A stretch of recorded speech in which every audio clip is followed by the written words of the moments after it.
Marco Licínio Crasso era o homem mais rico de Roma. Ele fazia parte do primeiro triunvirato, ao lado dos lendários Pompeu e Júlio César. Pompeu e César eram grandes conquistadores e já tinham conquistado muito em nome de Roma. Eram dois generais lendários e poderosos, ao contrário de Crasso, que apesar de ser o homem mais rico de Roma, não tinha glórias e nem conquistas militares. Apesar de ter derrotado os Espartacos em sua rebelião, a maior parte dessa glória ficou com Pompeu, que capturou os fugitivos. Crasso queria a glória. Ele viu a oportunidade de glória e mais riqueza no Império Parta. Ali ele queria superar as conquistas de todos os seus rivais. Crasso fez fortuna no mercado imobiliário romano e em outros negócios. Ao receber o comando das províncias orientais, Crasso passou a planejar a invasão da Pátia, que era a porta de entrada para as riquezas do Oriente, porém muitos romanos opuseram-se a esta campanha. Cícero chamou essa guerra de sem justificativa, porque a Pátia tinha um tratado com Roma. Apesar da oposição, Crasso deixou Roma em 14 de novembro de 55 a.C. Ele chegou à província da Síria no final de 55. E imediatamente começou a usar sua imensa fortuna para levantar um exército. Ele reuniu um exército de 35.000 legionários e 4.000 cavaleiros, incluindo 1.000 cavaleiros gauleses. Artavasde II da Armênia ofereceu a Crasso ajuda para a campanha, deixando que eles usassem seu território para invadir a Pártia e mais 16.000 cavaleiros e 30.000 soldados de infantaria como reforço. Crasso recusou a oferta e decidiu pegar o caminho mais longo pelo deserto da Mesopotâmia e assim capturar as grandes cidades da região. Esse seria um grande erro. O rei Orodes da Pártia dividiu seus exércitos e levou a maior parte das tropas para atacar os armênios e deixou o restante das suas forças, aproximadamente 9.000 arqueiros a cavalo e 1.000 catafractários, que eram a cavalaria pesada, sob o comando do general Surena, para atrasar o exército romano.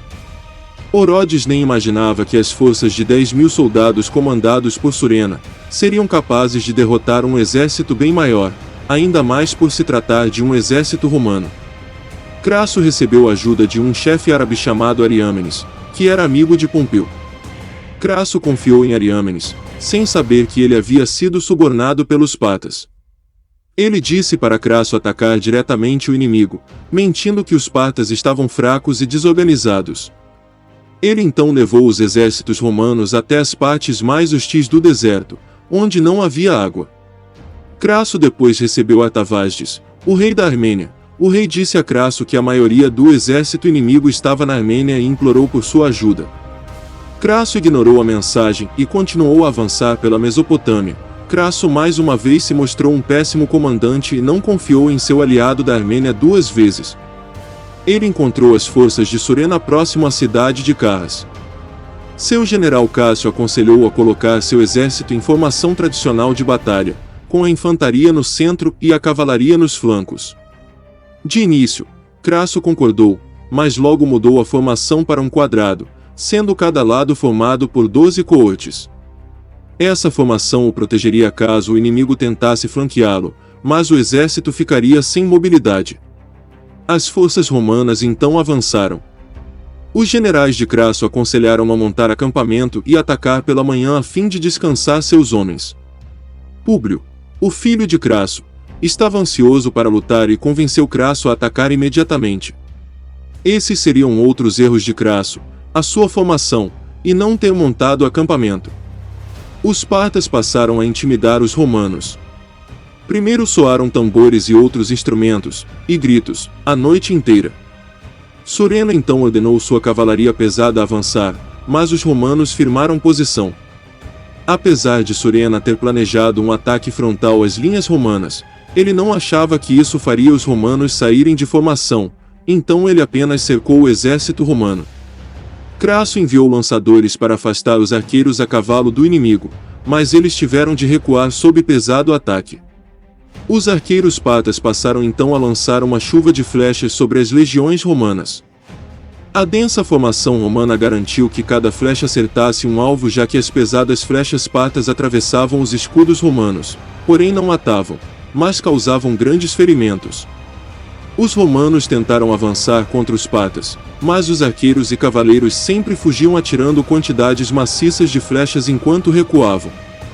Os legionários em formação de testudo colocavam os escudos sobre o corpo numa formação maciça para protegê-los das flechas, mas ficavam sem mobilidade. Os partas exploraram essa fraqueza e atacaram as linhas romanas, causando pânico e infligindo pesadas baixas.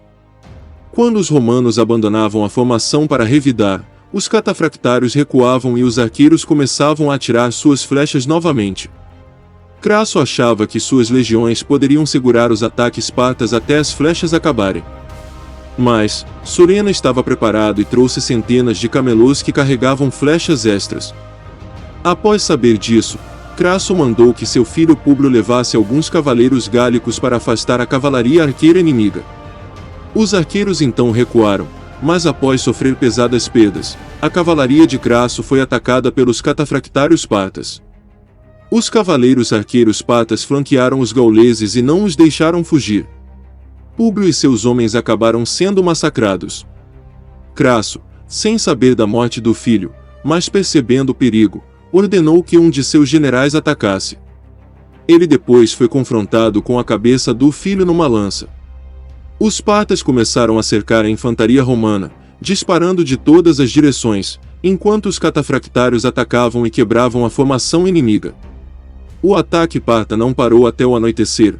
Os romanos estavam sendo massacrados. Crasso, abalado com a morte do filho, ordenou uma retirada até a cidade de Carras. Crasso foi covarde e deixou seus companheiros feridos para trás, que seriam capturados pelos partas. No dia seguinte, Surena enviou uma mensagem aos romanos oferecendo uma trégua, permitindo que as legiões romanas recuassem em segurança até a Síria, em troca de todos os territórios em disputa ao leste do Eufrates. Crasso não queria se encontrar com os diplomatas partas, e não queria acordos. Ele só concordou em fazer um acordo após seus soldados ameaçarem uma revolta. A reunião não sairia bem como os partas falaram, e após um desentendimento, Crasso seria morto de maneira brutal. Consta que os partas, sabendo do notório apreço de Crasso por dinheiro, teriam derramado ouro derretido pela sua garganta, matando-o dessa forma. Os romanos remanescentes em Carras tentaram fugir, mas foram surpreendidos pelos partas e poucos escaparam. Os romanos sofreram pelo menos 20.000 baixas e outros 10.000 homens foram capturados ou desapareceram. Essa batalha foi uma das maiores derrotas sofridas por um comandante romano. Enquanto vários romanos morreram ou foram capturados, os partas perderam poucos homens. Após esse combate, os partas aumentaram sua confiança em batalha contra os romanos, e iriam tentar se expandir mais rumo ao ocidente. A morte de Crasso iria culminar no fim do primeiro triunvirato, o que faria ocorrer uma guerra civil entre Pompeu e Júlio César. Nessa humilhante derrota, Crasso fez um ensinamento do que um comandante não pode fazer. Se ele tivesse aceitado a ajuda do rei da Armênia e não tivesse confiado em Ariâmenes, as coisas seriam muito diferentes. As ambições de Crasso causaram a sua própria queda. Após esse combate, várias outras guerras entre romanos e partas iriam ocorrer. Generais como Pompeu e César jamais iriam fazer as escolhas que Crasso fez. Eles teriam estudado melhor o inimigo, não deixariam o rei da Armênia sem ajuda, e com certeza investiriam em uma grande cavalaria e não confiariam em estrangeiros. Pretendo fazer um vídeo sobre os soldados capturados. Tenho uma teoria de que eles fugiram para a China e até batalharam com soldados da dinastia Han. Muito obrigado a todos vocês que acompanharam até aqui. Espero que tenham gostado. Nos siga no Instagram, deem uma olhada nos livros na descrição. Comprando pelo nosso link você sempre nos ajuda. Fiquem todos com Deus e até o próximo vídeo.